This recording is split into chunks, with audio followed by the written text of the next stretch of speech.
Well, I'm Emma Dickinson, and I was the first school teacher in Missoula. And that sounds a little grandiose considering I only taught 2 years, and this was 1869 and 1870, and in those days they had school in the summer for only 3 months. So it was a total of 6 months that I taught, but I'm very honored there's a school in Missoula actually named after me, so it's quite a position to hold. I came out from Baltimore in 1869, and I was 31 years old. I had not married, I had no children, and my brother, Omar, had moved to the Bitterroot Valley a few years before, and he kept writing home saying, "Come out and visit me, you might want to live out here," and so I thought, well, why not? It was kind of adventurous. And so I hopped on the train down to Sioux City, and then I got on a steamboat, which brought me to Fort Benton, Montana. Well, the trip was quite interesting. First of all, the captain's wife and I were the only 2 women on the boat. And so we hung out together, and we kind of hung with her husband a lot. And then one day, there was a Sioux Indian party, war party, that forced their way onto the boat. They had just had a skirmish with some Crow Indians, and evidently they had won. They brought scalps with them and captured squaws from the Crows, and they were dancing around, still doing their war dancing, and they stayed on the boat for 3 days. So it was kind of scary. The captain knew he couldn't not let them get on, and he couldn't make them get off, so he fed them along the way, and 3 days later they got off where they were ready to go. No problems, but it was quite an interesting introduction to the Wild West for me, being an Eastern girl. And then later, it was very exciting. I got to see my first buffalo. And it wasn't just one buffalo. It was a herd of buffalo swimming across the river in front of the boat.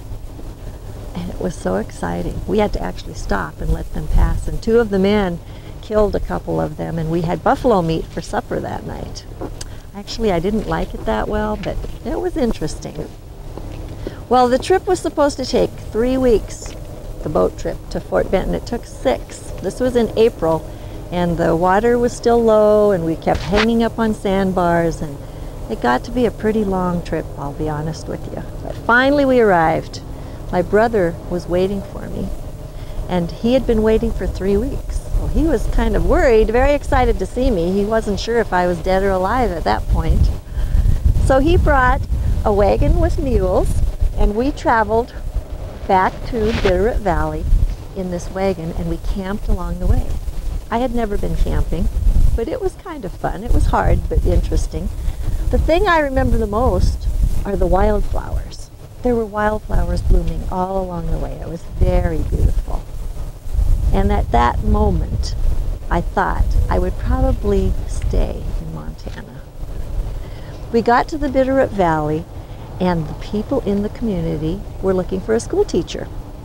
So they asked me if I would teach, and they would pay me $85 a month. And I thought, well, sure, that sounds good. But they said I had to get certified, so I had to come into Missoula and talk to the judge. Well, I thought he was going to ask me all these hard questions, and I was really nervous. So when I talked to Judge Pomeroy, he happened to also be the superintendent of schools in Missoula. And they needed a school teacher too. So he didn't ask me any questions. He just said, "We'll pay you $100 a month if you'll teach school in Missoula." And I said, "Oh, okay, that sounds good." And that's how I ended up being the first school teacher in Missoula. So I moved to Missoula. I actually lived with the Higgins for a while. The first school was on Front Street, and they moved around later, but that's where it was when I taught. And I taught for 2 years. I was here 1869 to 1870, and then I met my husband, William, and we got married in 1871. And in those days, once you're married, you can no longer teach. So I had to quit my teaching job. And then we started having children. We ended up having 5 children. And remember, I was already 33 when I got married. So I was very excited that I actually did get to have a family. I didn't think I ever would. I did not come out west to find a husband or to teach school, but both of those things happened very quickly, and I was actually very happy. Well, in 1873, 74, I fell down in my kitchen. It was kind of a freaky accident, and I broke my hip. I'd already had our oldest son, Omar, and I ended up walking around on crutches for 2 years. It just never healed right. And in the meantime, I had another baby, but it didn't seem like it was getting any better. And so I decided I was going to go back east and have a doctor take a look at it. Took my 2 small children and hopped on the train, went back to Baltimore, found a specialist. He re-broke the hip, but it never healed quite right, and I always walked with a cane. But at least I got rid of the crutches. And so I came back on the train with my 2 small children as quickly as I could. I couldn't wait to get back to Montana. And then we ended up having 3 more children. Well, our oldest son, Omar, died when he was 5 years old. His headstone is the one furthest over right here. And then one of our little girls, Juliet, died as an infant. So out of the 5 children, 2 of them died very young, but the other 3 lived to be adults. And 2 of them, the 2 girls actually, went to the University of Montana and graduated from the university. And it was in Helena at the time. So we were very proud of them. And so we lived a very long, interesting life together. And I lived to be 88 years old. I died in 1926. Was very involved in the community, education, and I started the First Methodist Church. We were the first couple to be married in a Protestant church. There had only been a Catholic church up till that point. And so I had a wonderful, long life in Montana. And now I'd like to introduce you to my husband, William. William Henry Harrison Dickinson was born in 1840 in Salem, Ohio, named after President Harrison. President Harrison was a man that his father greatly admired, and so he named his son after him. He grew up in a household that was adamantly opposed to slavery and oppression of any kind, and so when he was 21 years old, he was excited and anxious to join the rebellion that had just been inaugurated and go to join to fight in the Civil War. He spent 3.5 years mostly engaged in fights in the Plains states of Kansas and Missouri and Arkansas. He fought in 19 engagements and was slightly wounded only 1 time. After he served for 3.5 years and was mustered out in August, and after that he went to work in Fort Leavenworth, Kansas for the U.S. government, running freight to Montana. So he had visited Montana 3 times during that time and decided that's where he wanted to settle. And in late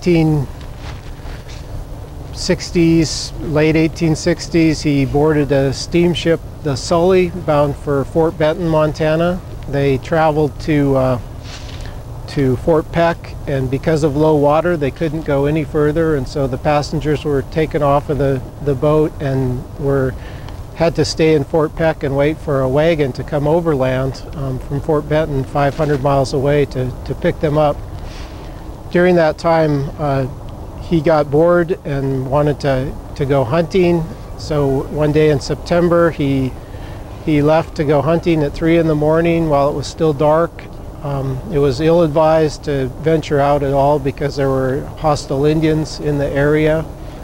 On his way back from the day of hunting, he ran into 4 Indians. He ended up in a skirmish with them. He killed one of them, ran the other 3 off, and came back to the fort with a bloody wound on his cheek where he had been shot.